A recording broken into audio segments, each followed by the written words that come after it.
Hey everyone, this is my review of Portrait of a Lady on Fire.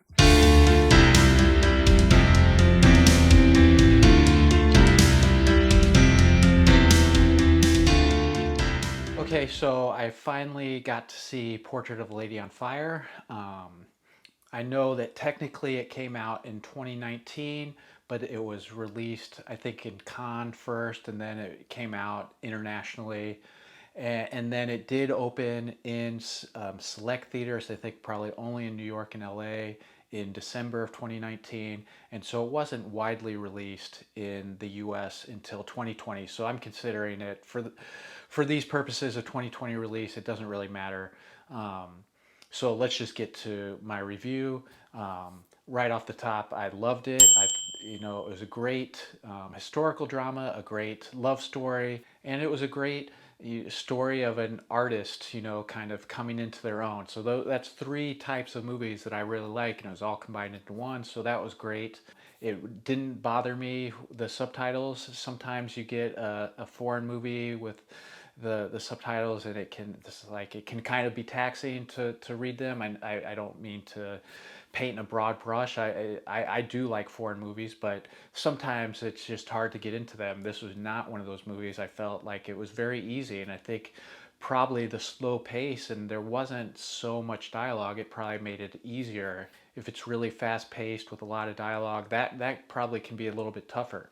And so overall, I just thought it was a great movie, and it was really a great indie movie. Sometimes you see an indie movie and you're just like, that was good, and I really would love to see that director make a movie like that or that movie with a bigger budget. In this case, and this is what I think the best indie movies are, it's like this was perfect as is. They didn't need more money. They didn't need it was everything was just the way I wanted it or I didn't think about what wasn't in this movie. I didn't think about like, oh, what could have been done if they had more swooping shots. It's just like the camera was on what it needed to be on, and the framing was always really immaculate, and the cinematography was, I was really impressed with it, especially just the skies. There are so many great skies at sunset. The color, just there's a couple shots where the sky was just this amazing color, and you had the characters in the foreground and this just huge sky in the background, including I think one of the opening shots when she is first landing. I'm assuming it's an island, but it could just be kind of a remote village somewhere along the French coast. I have no idea. I know they're going to Milan at the end, but I have no idea where the movie's set. It doesn't matter. Anyway, I loved the images, the cinematography, the lighting. There's some spooky kind of effect moments where kind of her imagination, her emotion maybe was overpowering her, or just like the moment was. It was just like these shots of her love in the white dress. It was creepy, but not like horror movie like too much. It was great. I just really loved the cinematography. Another thing that I thought really was a master class in this movie, and if you are an aspiring screenwriter or an author of any kind, you really need to learn what this movie did in the specificity. This is especially true, like I see a lot of historical dramas where it's just like a generic story set in period X, and it's like, why is it in period X, or why, like, it just is like, what's the point? It's just like, let's make a gangster movie in the 1940s. It could have been any time, and this happened to be. If you're going to make a historical drama, it needs to be specific, and that's true of any kind of story, but I think it's especially true of historical dramas. And so I love the specificity of, in this case, it didn't matter that it was set at this particular time. It wasn't like a historical drama in the sense of like historical events going on. It was historical and specific in the way that, like, things that we as modern 21st century human beings probably have never thought about in our lives. I certainly haven't. I certainly haven't thought about how a woman in the 1800s or seven, eight, I'm guessing early 1800s, how she would have gone about getting an abortion.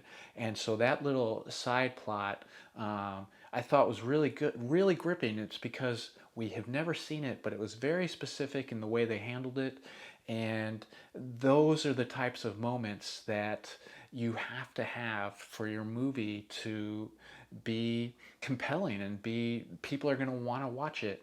And when you have those specific moments and they are so specific that it allows every viewer or most viewers to see themselves in it because you've created something specific that they can reference. If it's too generic, it can't grip you in the same way. And so I really like that. And another thing that I think was really well done in this movie, and that any romantic comedy or any love story needs to pay attention to, it was the slow build between the two characters. And it wasn't just like, well, we have these two characters, usually a man and a woman, but it doesn't matter. We have these two characters and they're going to end up together. And it's just like, right away you have the meet cute and you're just like, oh, they really like each other right from the start. That's not how life usually works. You might be physically attracted to someone right away, but you don't just all of a sudden have this amazing chemistry. More true is that it's a slow build, and too often in romantic comedies or any kind of love story, it's like we don't really understand in the ones that don't work why the two characters are together. What is it that draws them to? They just are together because that's what the plot demands. But in this movie, we have the slow build and we see how they start to fall for each other. And I was actually thinking early in the movie, before, things started to heat up between them, and I was like, oh, there doesn't seem to be much between them. Are we just going to force them into it?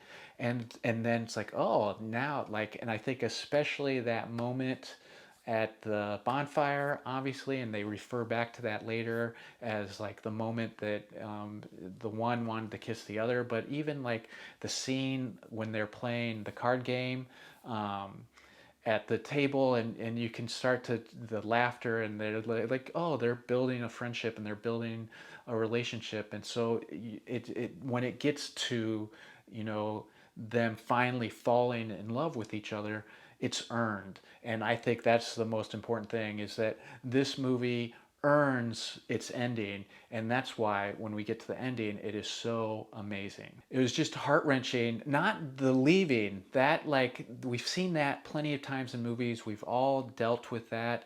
But I think the building towards the end, that was really good, and I guess it's more of how we built to the great climax in the end. And the denouement was that we knew, like, oh, this was not going to last more than a few days, and we're kind of like, oh, is this the last day, is this the last day? And I think we've probably all been in that moment where you're with someone and you're going to be apart, and it may be that you're going to be apart forever. Maybe you're going away to university, or you're moving to a new city, or whatever it is. And oh yeah, we're gonna write, and no, we'll see each other on the weekends, and but deep down it's not gonna work, and so you just have to cherish these last moments. And for them, they knew this was it, this was the end, and so they just had to cherish every moment. And so that was great. And then so it gets you to this ending that is so well earned. The two moments that she sees her in the future, it isn't the saying goodbye again. We've seen the goodbyes in movies before. It was the after the goodbye later in life. I can think of a couple of examples where that's really well done in movies, but we haven't seen that a lot. And in this movie, just those two moments are so great. First, when she's at the museum and she sees the painting, and she sees that she sees her in the painting, and that's just a great moment. And it's got so many levels because she painted her, and so it means so much more to her to see the painting than it would anyone else. Like if you saw a painting of someone or a photograph of someone that you used to be in love with, or that you never got resolution with, or whatever it is, yeah, that would mean a lot to see that picture out of the blue. But if you were also a painter or a photographer and you had painted and photographed that person, then it means so much more. And so that moment when she sees the painting is just great, and it really hit me hard. But then that final scene where she sees her across the theater, um, and it just the camera just lingers on her, and it's just like, you know, that she is just staring across the theater. She can't watch what's going on, of course not.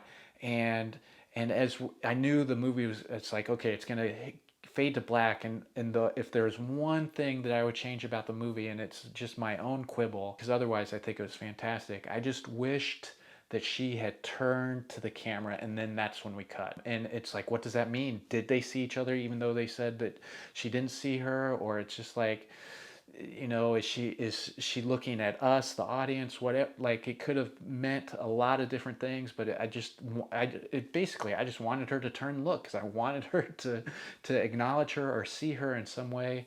Yeah, it was a great moment. I definitely shed a few tears, and I'm not embarrassed about it, because yeah, what more could you want from a love story that, you know, has this, I'm not going to say tragic, but this sad ending. It's just like, it's great. So yeah, that's my review. Obviously, I really enjoyed the movie. It was definitely named on a lot of best of 2020 lists, or 2019. I don't, maybe both, but I can see why, and I am belatedly adding it to my best of 2020 list. It was one of my favorite movies, definitely this year so far, and it probably is going to stay up there by the time I finally get through all the 2020 movies I'm still trying to see.